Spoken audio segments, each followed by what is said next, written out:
I now invite Rohan's cousin and one of his journeymen, Pramod Nanjappa, to tell us like it is. So I've been sent as the mole because too many people talking only the good things about Rohan. But trust me, there's a lot to be said about him.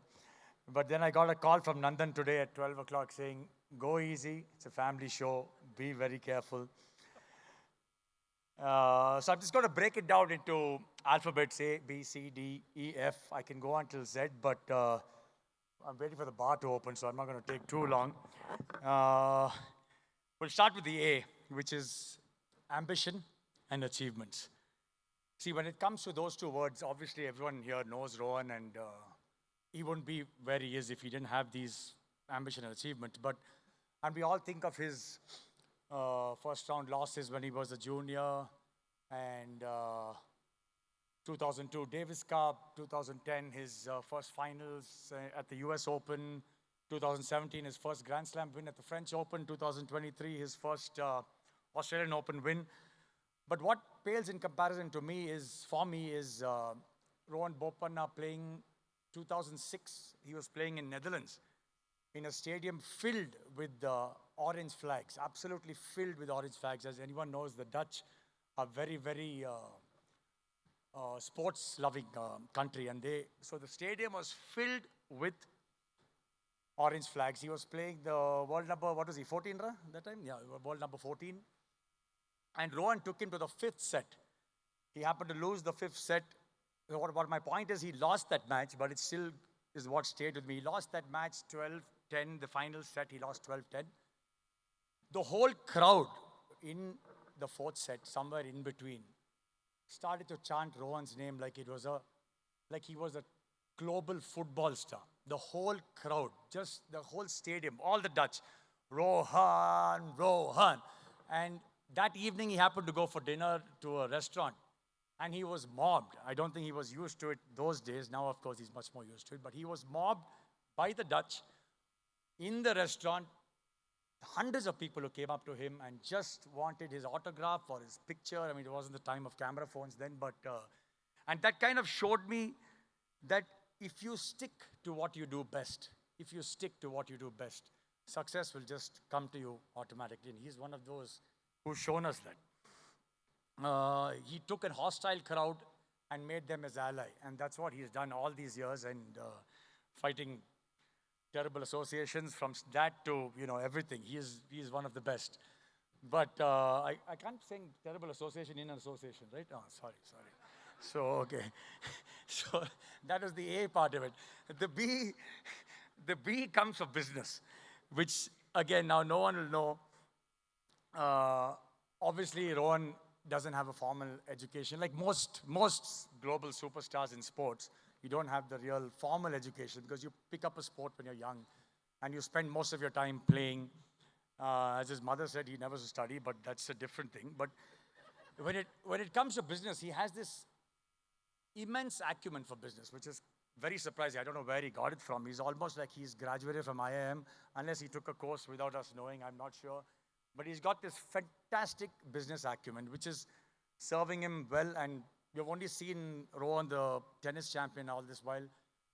Look out for Rohan, the business tycoon, who's going to be coming up very, very, very soon. Then comes the C. C for commitment. Rohan's commitment to anything he touches. Anything. If he wants something, including his wife, if he wants something and he sets his sights on that, trust me, he is not going to back down till he gets what he wants. But commitment is easier said than done. What no one will know here is in 2006, Rohan was he was at his peak in tennis singles. I'm sure all the youngsters here would not know that, it's 20 years ago. He was at his peak. He had a terrible, terrible shoulder injury. And, his parents will know that injury almost, what do you say? I remember very clearly, but almost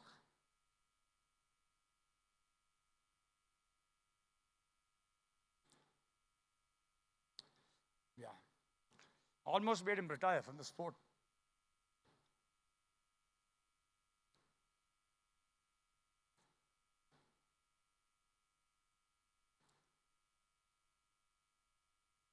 And he had to get a surgery. Post the surgery, of course, we were sitting. He used to stay with us then. He was staying with us at our place then. And I remember sitting, him having a cup of tea, me obviously having a beer. We were chatting, and I said, so what next? This was 3 months into his thing. He was not himself that period. And he looked at me dead straight in the eye and said, what do you mean, what next? Next is I'm going to go back, I'm going to get bigger, and I'm going to get better. That's exactly what he told me 20 years ago. And he came back, and that's where his doubles journey really started. And from there on, everyone knows it, went on to become the world's #1 player in doubles. And then I come to D. D for discipline and dedication, which all of you all spoke about, but very irritatingly disciplined and very irritatingly dedicated, because he expects that of you. And like his dad said, we are easygoing and we don't have this kind of thing. But Rohan is, once he wants, if the party is starting at 8 and you reach by 8:01, he's going to have this look. Yellira, late artha, traffic inta. Oh, sorry, that means, did you get late? Was there too much traffic? But that's how disciplined and dedicated Rohan is, which is what has kept him in this, in good stead in his journey to tennis. E for energy, Sharad just brought that up. I mean, I cursed him for bringing it up because that was one of my, is what I want to say. But Rohan, energy is, I mean, it's unbelievable. He can be the only human I know who can be in 3 places at the same time.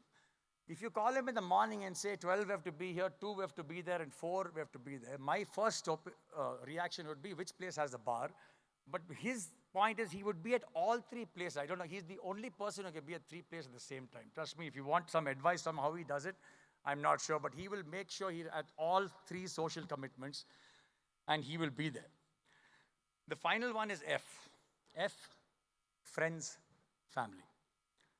Rohan, I think at a very early age, realized the ecosystem it requires to grow in whatever you do, whether it's sport or business or education or whatever, which is something I'm not sure everyone has. I mean, I didn't have it, I'm not sure everyone has it, but he very, very early in life realized that if the ecosystem is what is required, so it takes a teamwork to make the dream work, and he knew that, and he kept everyone close, from his friends to his family to his physios, his coaches, everyone. I mean, obviously his parents, his sister, his wife, and his daughter Trida are still his life.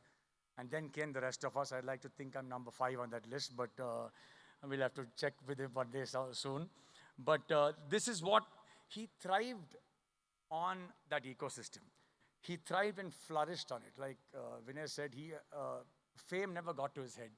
He's someone who, although a lot of things came to him late in life, but he's someone who really, when I say thrived and flourished on his ecosystem, I really mean it, because he took that upon himself and he shared that joy with all of us. And trust me, every time he played a match, every time he played,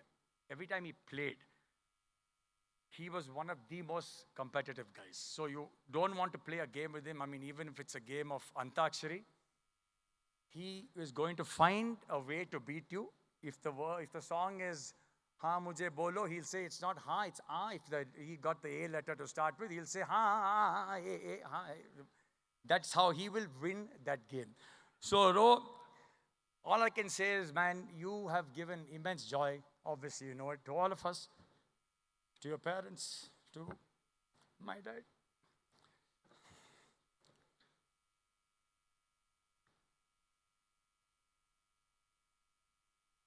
Sorry, guys. The last time I cried, I think, was when my mother hit me after I failed my 10th standard exam. But yeah, I mean, he's got so much joy, I can't put it in words. So when I wanted to start, Nandan said, be yourself, be funny. I mean, pretty much everyone expected that. But I think it's too big an occasion to take lightly. So, Robo, love you, man.